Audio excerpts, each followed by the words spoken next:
अच्छा, नाउ हमने simple molecular structures discuss कर लिए हैं, ठीक है नहीं, और बहुत सारी एग्जांपल्स तो आपको वैसे ही आती हैं। एक बकमिंस्टर फुलरीन था which is a specific example included in our course which we should know, ठीक है नहीं। अच्छा जी, अब आ जाते हैं जायंट कोवेलेंट स्ट्रक्चर्स पर, और जायंट कोवेलेंट स्ट्रक्चर्स क्या होते हैं, ठीक है।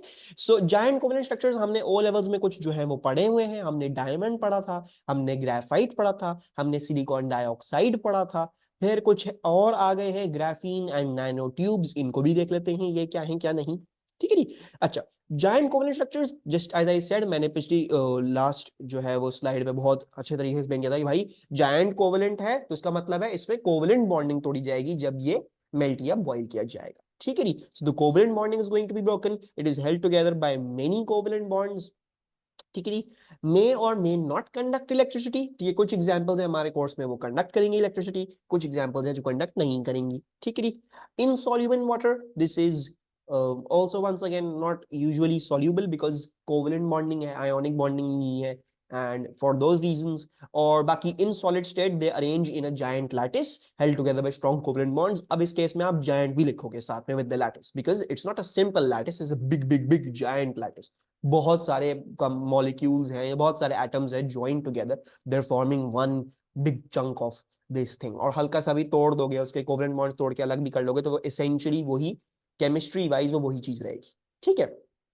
अच्छा, the first of the giant covalent compounds we want to discuss, ये giant covalent structures we want to discuss is graphite, ठीक है जी। ग्रेफाइट सबने पढ़ा हुआ है ओ लेवल्स में, क्या इसकी प्रॉपर्टीज है क्या नहीं है, कुछ मैंने आपके सामने भी डायग्राम रखी हुई है। तो what do you remember from O levels, ठीक है जी, और क्या क्या इसके बारे में याद है, इसके मेल्टिंग पॉइंट के हवाले से, इसकी कंडक्शन के हवाले से, इसकी सोल्यूबिलिटी के हवाले से, और इसमें कैसी अरेंजमेंट आपको दिख रही है, what can you see, what can you remember from your O levels, ठीक है। Let's have a discussion.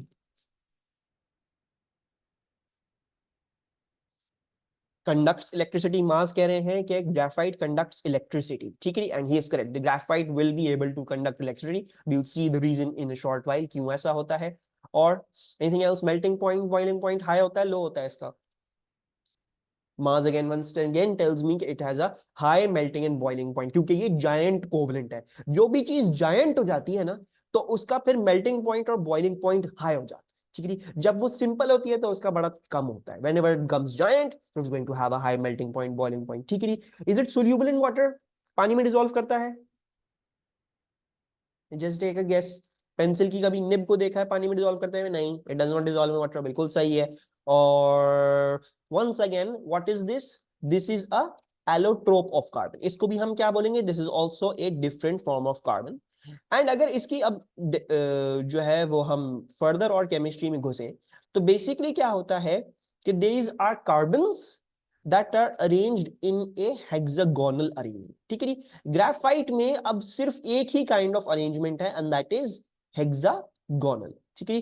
तो ये एग्जिस्ट करता है इन हेक्सागॉन्स, ये एक हेक्सागोन है, ये एक हेक्सागोन है, ये एक हेक्सागोन है, ये एक हेक्सागोन है, and so on so forth, ये सारे हेक्सागोन, राइट।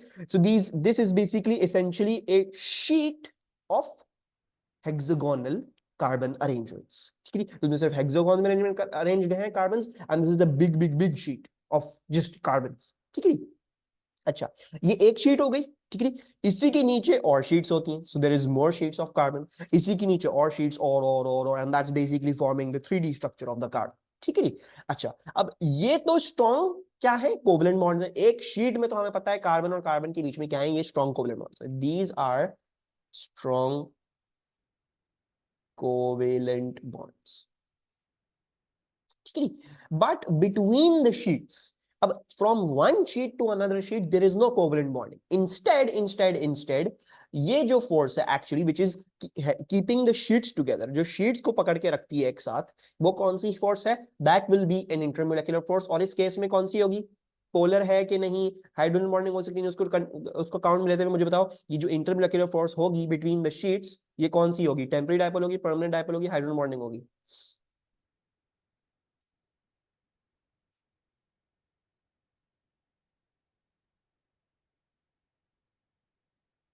कार्बन, ग्रेफाइट को देखो, इसकी पोलैरिटी को देखो, क्या ये पोलर है, is carbon going to be polar,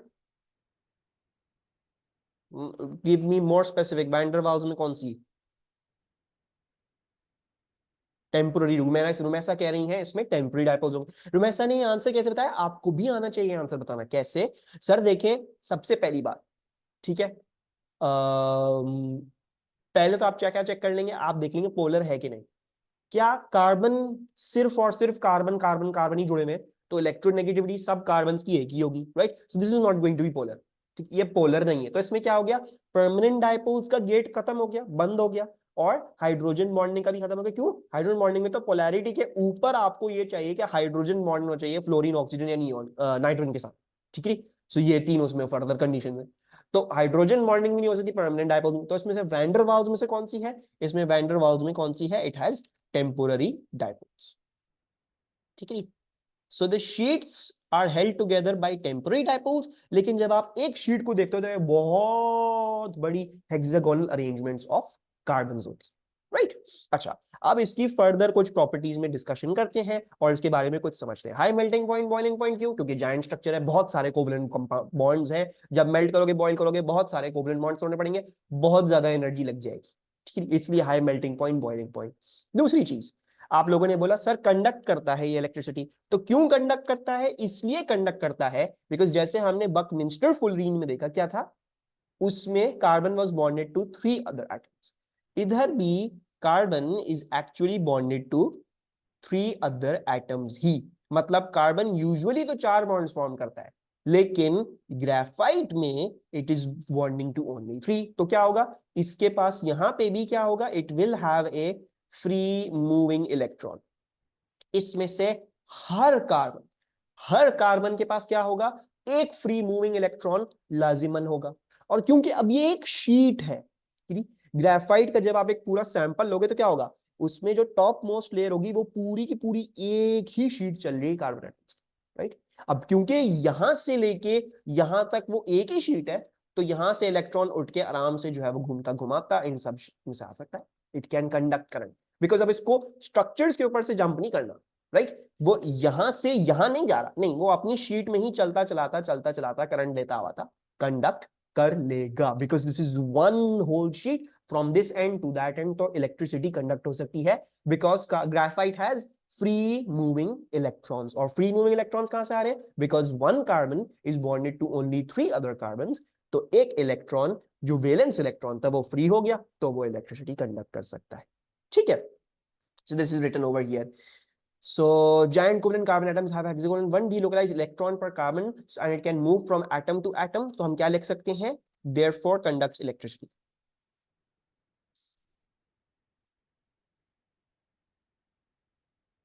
अच्छा, फिर आ जाओ इनसॉल्युबल इन वाटर। आप लोगों ने बिल्कुल सही बताया, कार्बन के यूजुअली कंपाउंड पानी में सोल्यूबल नहीं होते हैं, ठीक है? जो कार्बन के जो ऐसी ये हैं, sorry, allotropes of carbon are usually not soluble, तो ये डिसॉल्व नहीं करेगा पानी में ऑब्वियसली। अच्छा, अब आ जाते हैं ग्रेफाइट का एक यूज हम सब सुनते आ रहे हैं ओ लेवल से। क्या सुनते आ रहे हैं? लुब्रिकेंट होता है, लुब्रिकेंट होता है, लुब्रिकेंट होता है, इसको लुब्रिकेंट में इस्तेमाल करते हैं। या आप जो पेंसिल जिससे लिख रहे होते हैं उसमें भी ग्रेफाइट है, तो ग्रेफाइट क्यों? ठीक है, और कोई क्यों नहीं? Why was a pencil graphite? ठीक है, उससे पहले हम लेड इस्तेमाल किया करते थे, we use to use lead. तो लेड से क्यों हटे? लेड तो पॉइजनस था, तो किसी बच्चे ने चबा ली वो पेंसिल, वो गया काम से, तो इसलिए लेड खत्म करना पड़ा, लेड नहीं इस्तेमाल करने वाले। उसकी जगह हमने ढूंढा ग्रेफाइट। और ग्रेफाइट में ये मैजिकल चीज है कि ये जो शीट्स को होल्ड करने वाली फोर्स है वो कौन सी है? वो टेम्पोररी डायपोल्स। और हमने सबने डिस्कस किया, क्या डिस्कस किया? टेम्पोररी डायपोल सबसे वीक इंटरमोलेक्युलर फोर्स होती है, ठीक है? तो लुब्रिकेंट का क्या मतलब? लुब्रिकेंट का मतलब ये होता है कि वो घिसने से बचाता है। जब आपका दरवाजा क्रीक करने लगता है, शोर करने लगता है बंद खुल होने में, तो आप क्या करते हो? आप उसमें ऑयल डालते हो ताकि वो क्या हो जाए? वो स्मूथ हो जाए, इतनी फ्रिक्शन प्रोड्यूस ना हो, ताकि जब घिसे तो स्लाइड ओवर कर ले आराम से, right? Now since it has temporary dipoles between the sheets, तो एक शीट दूसरी के ऊपर से आराम से घिस सकती है। इनके अंदर कोई कोवलेंट बॉन्डिंग नहीं है, इनमें ये जकड़ी भी नहीं है एक साथ, ये टेम्परेरी डायपोल, ये आराम से घिस सकती है। तो इसीलिए इसको क्या इस्तेमाल करते हैं? Use it as a lubricant. इसीलिए आपकी पेंसिल की नोक में भी ये है। वरना अगर पेंसिल की नोक में आप जो है वो ऐसा सब्सटेंस इस्तेमाल कर रहे होते हैं जिसके अंदर वो कंप्लीटली कोवलेंटली बॉन्डेड है या आयोनिकली बॉन्डेड है या मेटालिक बॉन्डिंग है, तो वो आपके पेपर पे बहुत मुश्किल हो जाता है लिखना, क्योंकि इतनी ज्यादा फ्रिक्शन होती है, आप पेपर ही फट जाता है आपका लिखते लिखते।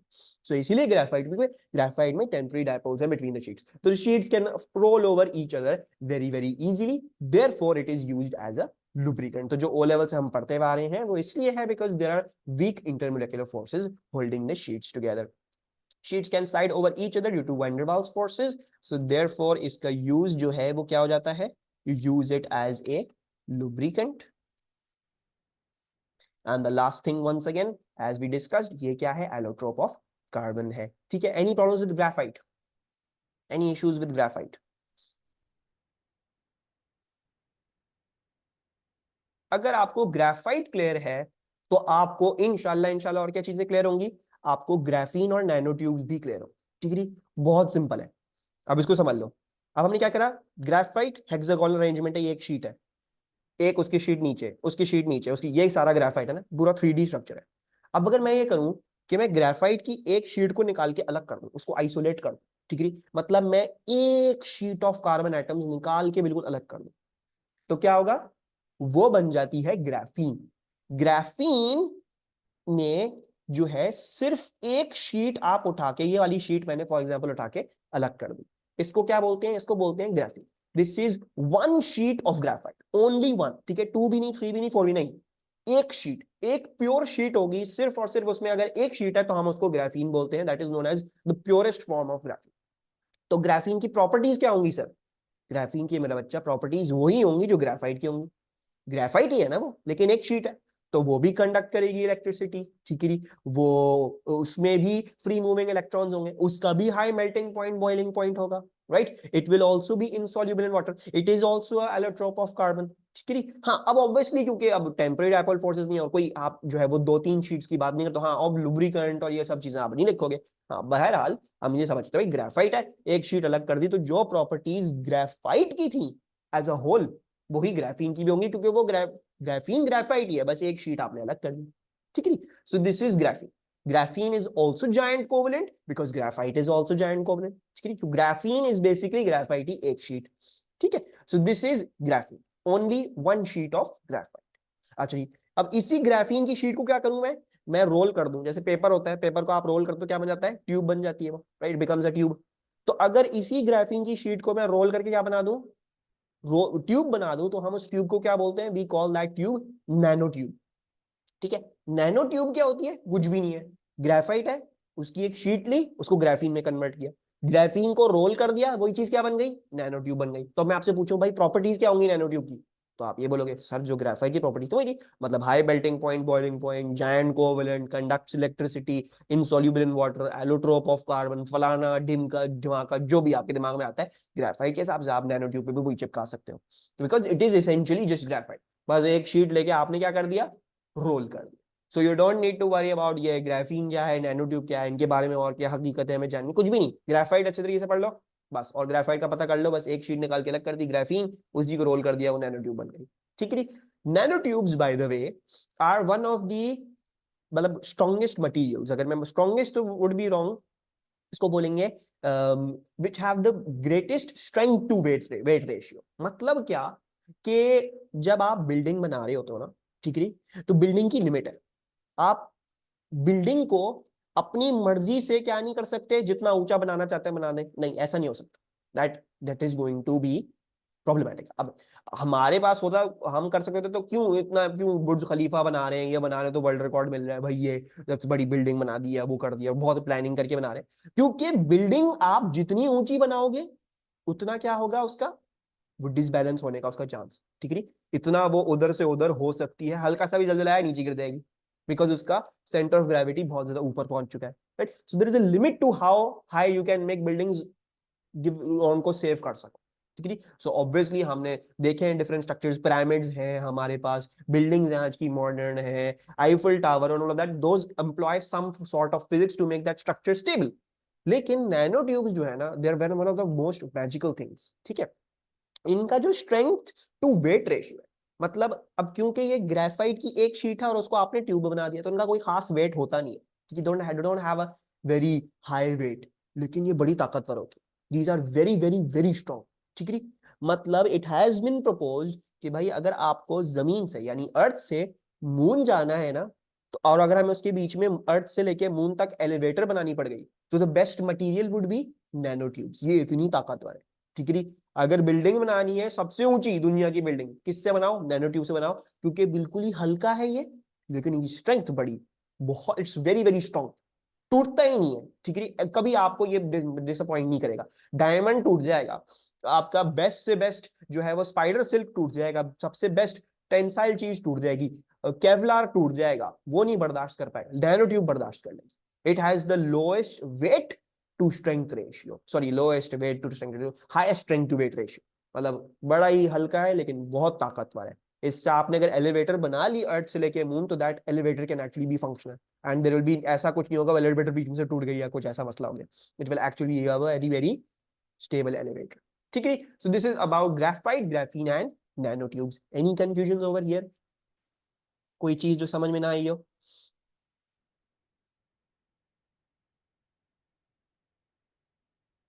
नैनोटेक, देखो नैनोटेक जो होता है ना, nanotech is the wording, nano basically means small, ठीक है। तो नैनो टेक जब होता है ना, तो इट्स बेसिकली स्मॉल टेक्नोलॉजी, ठीक है। तो it's not made up of nano tubes, although it can be made, ठीक है, इट कैन बी मेड। और बहुत सारी ऐसी चीजें हैं नैनो टेक में भी जो which are made up of nano tubes, ऐसा नहीं है, बहुत सारी टेक्नोलॉजी है जो नैनो ट्यूब से बनती है, लेकिन it's a broader term, it's like small technology. तो उसमें और भी चीजें इस्तेमाल हो सकती है, but nano tube is one of the thing as well, वो भी इस्तेमाल होती है among other materials of that, ठीक है।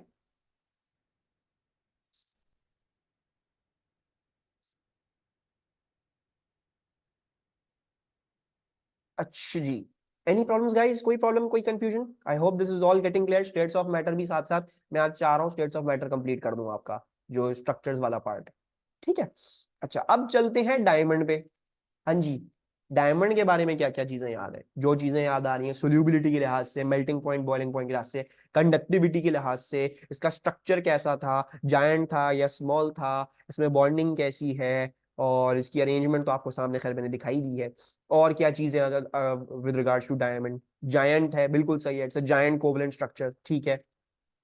इनसॉल्युबल इन वाटर, ठीक है। मेल्टिंग पॉइंट, बॉइलिंग पॉइंट क्या होगा इसका? High melting point, boiling point, और मैं आपसे पूछूं high melting point, boiling point क्यों है, तो उसका रीजन क्या दोगे आप मुझे?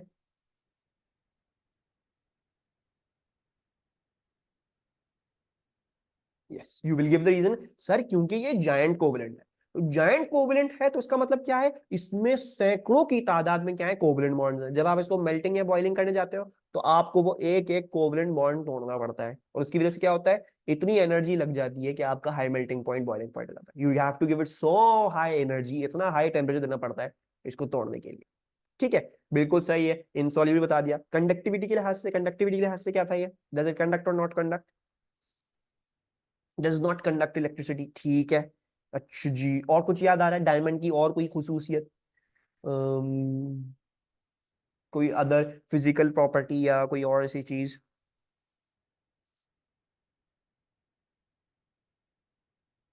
Hard material, diamond is one of the hardest material in the world known today.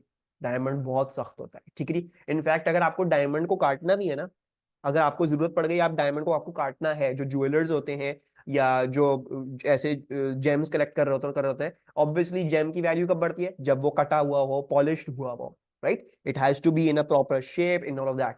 तो आपको डायमंड को काटने के लिए भी डायमंड चाहिए होता है, ठीक है।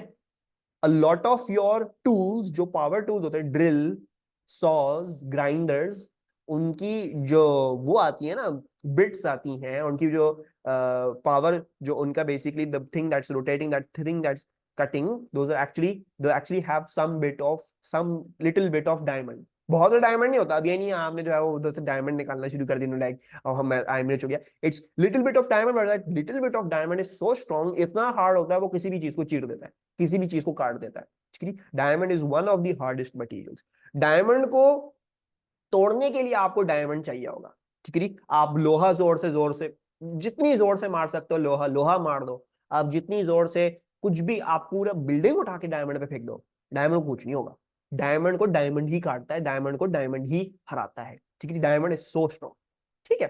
अच्छा, so as you guys said it is a giant covalent compound, बिल्कुल सही है। फिर आप लोगों ने बोला सर एलोट्रोप ऑफ कार्बन है, बिल्कुल सही है। अब इसके अलावा आपने बोला इनसॉल्यूबल है, वो भी बिल्कुल सही है। डज नॉट कंडक्ट इलेक्ट्रिसिटी, वो भी बिल्कुल सही है। And high melting point, boiling point, वो भी बिल्कुल सही है। So you all are on a good track. एक चीज समझ लेना सर, इलेक्ट्रिसिटी क्यों नहीं कंडक्ट करा, ग्रेफाइट कंडक्ट करता है, ये कंडक्ट करता है, वो नहीं, तो ये क्यों नहीं?